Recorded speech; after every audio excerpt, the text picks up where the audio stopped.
Hi, I'm T.C. Weber. I'm an author living in Annapolis, Maryland. I have a near-future cyberpunk trilogy out. The final book came out in October 2020. In the trilogy, a giant media corporation called MediaCorp has taken over the internet, created an addictive virtual reality called Better World, and controls nearly all information. Politicians do their bidding, and a brainwashed humanity serves a privileged few. The first volume, Sleep State Interrupt, was a Compton Crook Award finalist for Best First Speculative Fiction Novel. Whaley Freed, an unemployed Baltimore journalist with ever-worsening bipolar disorder, and Charles, a teenage hacker from public housing, seek to wake up the world and bring about a brighter future. They must sneak into a closed presidential fundraiser, record incriminating admissions, and broadcast it during the Super Bowl. But to do so, they must avoid a huge manhunt and break into one of the most secure facilities ever built. In the second volume, Wrath of Leviathan, Whaley faces life in prison. Exiled in Brazil, her young sister Kyoko and their hacker friends continue the fight. But MediaCorp and their government allies may quash the rebellion before it takes off. And unknown to Kyoko and her friends, a team of ruthless mercenaries is after them, and closing in fast. In the final volume, Zero Day Rising, the group is reunited and set on bringing down President Rand and MediaCorp. However, MediaCorp unleashes their ultimate plan, direct mind control with cerebral implants. It's up to Whaley, Kyoko, and their friends to stop them and end MediaCorp's grip over humanity. Now I'm going to read a couple of scenes from Zero Day Rising. In this excerpt, Charles and Pill are trying to figure out how to hack into an air-gapped federal computer so they can find out when Whaley will be transported from the courthouse to prison. Once they'd hooked their router to the satellite dish, Charles's main mission was to figure out exactly when Whaley would be moved. From Kyoko's research back in Sao Paulo, the feds would drive her sister from the courthouse to the Richmond airport, where they'd fly her to whatever hellhole they'd picked. No doubt it would be way worse than Juvie, where Charles had been before Whaley and her friends freed him. No way can we let that happen. Whaley showed people the truth about how the government and MediaCorp screwed everyone behind their back. She deserved a medal, not life in prison. And as soon as Charles and the others busted her out, Rand and Luxor would pay for Adriana and Gabriel, and for making the world so shitty. Charles sat on his creaky bed and put on his VR helmet and haptic gloves. It wasn't a full suit like they had back in Sao Paulo and Baltimore, but since he wouldn't be in Better World, it didn't matter. Even with a high-speed router, bouncing through a satellite caused too much delay for real-time high-bandwidth apps like Better World. Ensconced in darkness among floating icons and control panels, Charles opened the bare-bones interface of the collective router program and generated a fake ComNet address, computer ID, and geographic location. It opened a portal into the ComNet, displaying a universe of new icons and pathways he could browse anonymously. Although normally he liked to poke around first, there was no time to waste. The Justice Prisoner and Alien Transportation System, headquartered in Kansas City, arranged all prisoner transportation but kept the schedule secret. There had to be a weakness he could exploit somewhere in the network. The traffic was encrypted with a 4096-bit key, essentially unbreakable, but he could follow the data packets. Except for spies, and provocateurs, the government didn't location spoof. Charles deployed updated versions of the sniffer program and traffic analyzer he'd used for the presidential fundraiser last year. They'd follow all data packets leaving the JPATS computers and backtrack incoming data to their origin, mapping out who the system was communicating with and what protocols they were using. The next step, deploy his fish factory tool. Even feds, a lot of them anyway, had Better World avatars, a possible vulnerability to exploit. He modified Fish Factory to accept data from the traffic analyzer and profile anyone who accessed the net from the JPATS building and wasn't crafty enough to VPN or use an onion router.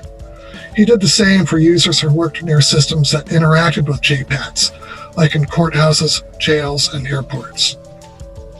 When he finished, Charles invited Pell to their local network's chat room. It was isolated from the ComNet, so they could say whatever they wanted. The virtual room didn't have any textures or shading yet, just featureless white walls. Charles donned his Zulu warrior avatar named Iwisa, wearing loin aprons, cowtail leggings, and a feathered headdress. Pell teleported in as an old English philosopher, William Godwin. "You know we can talk IRL," Pell/Godwin said. "I'm sitting right across from you." "Yeah, but this is better to look at code." Charles showed Pell what he'd done so far. "We find JPAT's employees with Better World accounts, slip a Trojan on their home computers, and get it on their comlinks to the wireless." "Not everyone syncs their comlink with their VR computer," Pell said. "Doesn't matter. I've got a script to access the computer wireless, wait for their comlink to get in range, handshake it, and transfer our package, all in stealth mode." Pell's avatar scratched his balding head. "Okay, say we own some Better World users and their comlinks. How does that help? I did some research. The flight database will be air-gapped.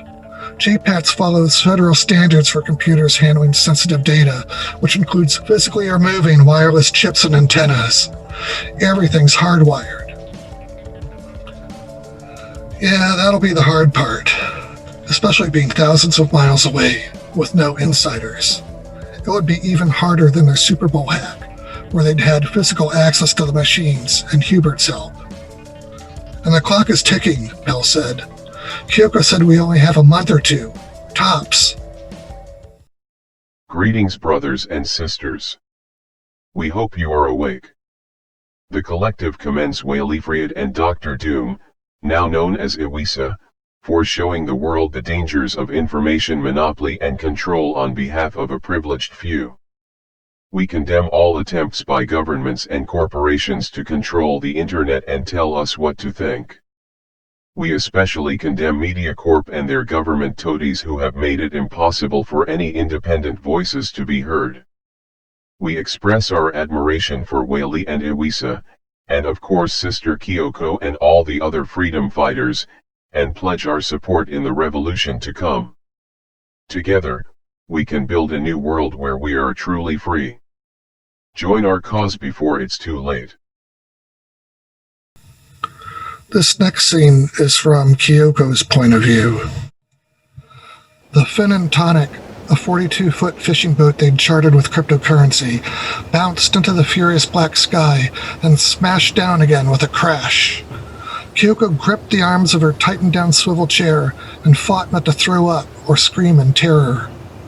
Battered by wind and rain, the clear tarp around the bridge fluttered violently, threatening to rip from its fasteners and fly away. "Quite the squall, ain't it?" the captain said, gripping the steering wheel from the center chair, struggling to keep the boat angled against the white-capped waves. "If they swung parallel to the waves," he'd explained, "they could capsize, and if they drove straight into them, they might bury the bow." The captain was old, with leathery dark skin and thinning gray curls beneath the Miami Dolphins Super Bowl champions cap. "Don't normally go out in weather like this," he said, "especially after dark." That was Pell's idea, so no one would see them. "We have faith in you," Kyoko told the captain. According to his ComNet site, he'd been piloting boats for decades.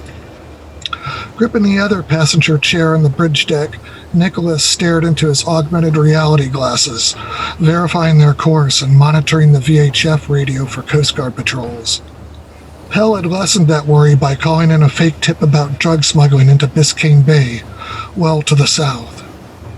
Pell, Charles, and El-Zero were below in the cabin, along with their bags of gear. The boat didn't have a SATCOM, so there wasn't much they could do until they reached the mainland. Another rise. Kyoko's muscles tensed in anticipation. The boat plunged down, leaving her stomach behind. They smacked bottom with a shudder. Water crashed over the bow and splashed against the tarp. Despite the scopo patch behind her left ear, she almost retched. "Please, O Mizzou, O Poseidon, grant us safe passage." Kyoko had given up on the gods after what happened in Sao Paulo, but this was a good time for a truce. The captain tacked to stay on course. "'Tain't the first time someone paid me to sneak across the water," he said, "but first time I've been dumb enough to do it in a storm." And they were only an hour out of port. It would have been a 4-hour trip in calm seas, the captain had said, but in this weather, they'd be lucky to arrive at all. No lights on the horizon or in the air, not that Kyoko could see far through the storm. The radar display on the console screen showed some white triangles on the perimeter, embedded in wide bands of green, yellow, and red. Kyoko pointed at the screen. "What are those triangles?" she asked. They had small alphanumeric codes to the side. "Don't touch nothing," the captain growled. "Freighters, tankers, not to worry," he added. Another rise and fall. A loud thump came from the cabin below. What was that? Someone shouted, the voice carrying above the dueling wind and engines. Sounded like Charles, cursing. Kyoko turned to Nicholas. "What is it? What happened?" Nicholas spoke quietly into his wraparound mic, then turned toward her. "Charles wants to know why there aren't any seatbelts. Is he okay?" Nicholas shrugged. "Probably. He'd be screaming if he broke something." The waves diminished as they neared the Florida coast, although the rain didn't let up. "Westerly winds working in our favor now," the captain said. Kyoko checked her comlink. They were 2 hours behind schedule. "Can we go faster then?" "Yeah." The captain pushed the dual throttle forward. They picked up speed. It was hard to see much through the sheets of rain, but a glow appeared along the horizon, brightest to the south. Ahead, a light swept across the sky every 10 seconds or so. "Is that a lighthouse?" Kyoko asked. "Yep," the captain said.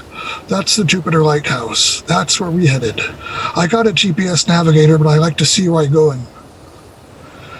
Kyoko didn't see any other boats, nor anything on the radar display. No comnet signal, but they were still miles from the coast, with heavy rain in between. She hoped MPAT was still waiting for them and hadn't given up or been accosted by police. The waves picked up as they approached the inlet, rocking the boat up and down, left and right. Sweat dripped down the captain's cheeks as he stared ahead, gripping the wheel. "Hate these shoals." They roared between 2 rock jetties. Then the waves died. The captain slowed the boat, and it seemed to sag with relief. "Welcome to the United States," Kyoko told Nicholas in quiet Portuguese.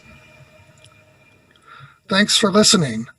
The Better World series is available at all online outlets. For more about the books, including sample chapters, character profiles, short stories, and drink recipes, please visit tcweber.com.